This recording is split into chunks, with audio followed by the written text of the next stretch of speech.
আপনাদেরকে বুঝিয়ে ফেরত পাঠিয়েছি, কারণ এটা তো একটা কেপিআই, ধরেন এটা একটা সচিবালয়, ওনারা নিজেরাও জানে যে এখানে আসলে পরিস্থিতির একটা ডিসিপ্লিনের একটা ব্যত্যয় ঘটবে।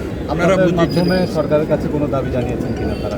ওনারা ওনাদেরটাই জানাবেন, আমাদের মাধ্যমে কেন? আমরা তো আইন শৃঙ্খলা বাহিনী। আপনাদের কি তারা সহযোগিতা করেছে কিনা? সব বিষয়ে সহযোগিতা করেছেন, আমরাও কাজ করছি।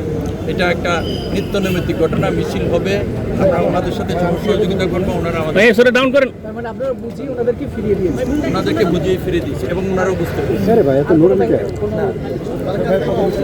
বিরোধী দলীয় নেতা বাংলাদেশ জামাত ইসলামীর সংগ্রামী সহকারী সেক্রেটারি জেনারেল, বাংলাদেশ জামাত ইসলামীর কেন্দ্রীয় নির্বাহী পরিষদের অন্যতম জননেতা জনাব মাওলানা রফিকুল ইসলাম খান এমপি, আমাদের এই প্রোগ্রাম থেকে নেতৃবৃন্দকে ধন্যবাদ, কৃতজ্ঞতা জানাচ্ছি। একসাথে সবাই দেখি প্ল্যাকার্ড গুলো একসাথে জাগান সবাই, প্ল্যাকার্ড নয়, এগুলো আমাদের অন্তরের কথা।